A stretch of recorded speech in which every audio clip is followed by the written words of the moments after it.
बेटा बना बहू। राधा, जैसा नाम वैसा व्यवहार, मन से सीधी और बातों से भोली। सौतेली माँ ने बहुत बुरा व्यवहार किया, लेकिन पति। माँ, क्यों तुम राधा को हमेशा बोलती रहती हो? मैं साफ साफ कह देता हूँ, अगर इस घर में किसी ने राधा को कुछ भी कहा तो मैं घर छोड़ दूंगा। अरे वाह बेटा वाह, यही दिन दिखाने के लिए तुझे इतना बड़ा किया। सोचा बहू आएगी तो आराम करूंगी, लेकिन ये बेटा है कि जोरू का गुलाम। अब क्या कहें। माँ, जो सोचना है सोचो, मुझे फर्क नहीं पड़ता।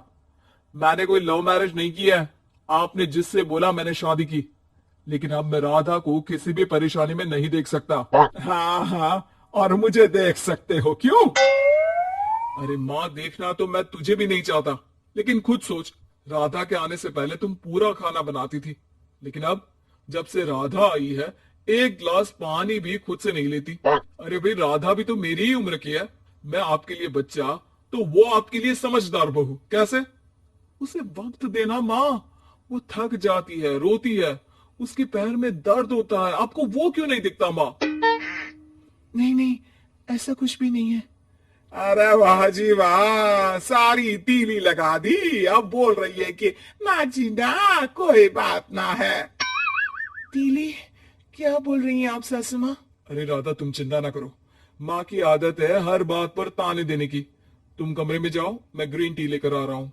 सास बेटे की हरकत से आग बबूली हो जाती है। बेटा, तूने आज प्रूव कर दिया कि बेटा कभी अपना नहीं होता। अरे जोरू के गुलाम, शर्म कर शर्म। तेरी माँ हूं, सास नहीं जो खरी खोटी सुना रहा है कल की आई दुल्हन के आगे। अरे बहू बनना आसान ना है। बेटा, जो कि अपनी नई नवेली पत्नी पर जान छिड़कता था, माँ की बातों से गुस्सा हो जाता है। माँ, साफ साफ बात करो। तुम राधा को कभी कुछ नहीं कहोगी, इसके लिए मैं क्या कर सकता हूँ? कुछ नहीं कहूंगी। अरे बेटा, बावला हो गया है क्या? तू जिस दिन पैदा हुआ था ना, उसी दिन सोच लिया था मैंने कि तेरी शादी के बाद बहू पर हुक्म चलाऊंगी, पैर दबवाऊंगी, ताने दूंगी और जुल्म भी ढाऊंगी। बाप रे बाप, माँ आप कैसे ऐसे सोच सकती हो? राधा छोटी है मुझसे भी, और उसके लिए ऐसी सोच। अरे बेटा, एक बेटी का बाप और माँ उसे बचपन से ही सहनशीलता सिखाते हैं, जिससे कि वो कुछ भी सुनने के लिए तैयार रहे। वो जैसे ईंट होती है ना, शुरू में जितना पकाओगे आगे जाकर उतनी ही मजबूत बनेगी और बुलंद इमारत बनाएगी, समझे? देखो माँ, मैं कोई मजदूर तो हूं नहीं, इंजीनियर हूं, वो भी बड़ी कंपनी में। चलो, लॉकडाउन के कारण मैं घर से काम कर रहा हूं, तो आज से मुझे ही अपनी बहू समझो, लेकिन राधा को कुछ भी कहने की जरूरत नहीं है। हाँ भाई हाँ, ठीक है भाई। तेरे मजनू बनने से मैं थोड़ी ना सास बनने की अपनी ख्वाहिशों का गला घोंट दूं, है? मुझे कोई ना कोई तो चाहिए ना हुक्म चलाने के लिए। अब तुम दोनों मिलकर डिसाइड कर लो, बस। फिर क्या था, राधा का पति बन जाता है घर की सुबह सुबह। अरे कहाँ मर गया? अरे नाना, मेरा बेटा, क्यों मैं सुबह सुबह ऐसे शब्द निकाल रही हूँ? गुनाह हो जाएगा। अरे कहाँ रह गया ससुर का नाती? जरा चाय तो पिला। ये भी कोई बात होती है?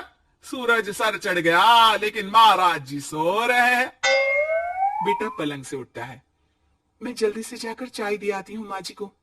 अरे नहीं नहीं, तुम जाओगी तो चार बात और सुनाएंगी। मैं जा रहा हूं। बेटा माँ को चाय लाकर देता है कि माँ। अरे देख तो तेरा चेहरा, ना मुंह धोया ना हाथ। जा जाकर हुलिया ठीक कर ले और उस करमजली को बोल कि नाश्ता बनाए। करमजली? अरे माँ, कुछ तो शर्म कर। देता हूं ना मैं तुझे नाश्ता, लेकिन तू राधा के लिए ऐसे गंदे शब्दों का इस्तेमाल नहीं करेगी। बहू की तारीफ बेटे के मुंह से सुनकर सास फिर गुस्सा हो जाती है। अरे जा जा जाकर नाश्ता लेकर आ। और हाँ, 15 मिनट में मैं नहा कर निकल रही हूँ।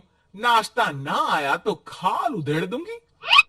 फिर मन ही मन सोचती है, नहीं नहीं, ये तो मेरा ही बेटा है।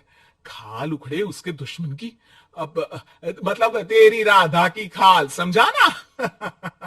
अरे यार, ये सब क्या है? नेचर की कॉल भी आ रही है और 15 मिनट में नाश्ता। भगवान, कैसी मुश्किल जिंदगी बनाई है आपने औरतों की। बेचारी कैसे जिएंगी।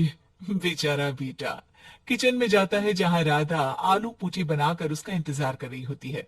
आप मेरे लिए इतना कर रहे हैं तो क्या मैं आपके लिए इतना भी नहीं कर सकती?